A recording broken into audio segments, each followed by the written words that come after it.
Here we have another quotient rule example problem. So the background for our quotient rule is we have f of x divided by g of x. The derivative of that can be represented as the derivative of f of x multiplied by g of x minus f of x multiplied by the derivative of g of x, and then all of that over g of x squared. So for our example problem, we have h of x, which is going to be equal to 4 multiplied by the square root of x all over x squared minus 2. So the first step is we want to determine our f of x, our derivative of f of x, and our g of x, and our derivative of g of x. So the top portion will be our f of x, the bottom portion will be our g of x, so we can write those down here.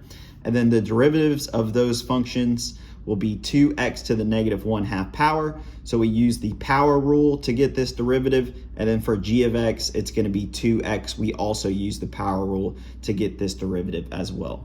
The next step is we just want to plug these different expressions into our formula for the quotient rule. So you can see here, f prime is going to be 2x to the negative 1/2. This is going to be multiplied by g of x, which is x squared minus 2. Then this is going to be subtracted by f of x, so our original f of x, multiplied by 2x, which is our g prime of x. And then all of this is going to be over g of x squared, so x squared minus 2, all of that squared.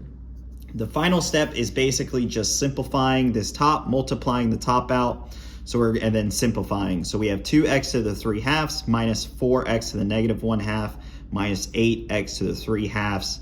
So that was just solved by simplifying this top portion.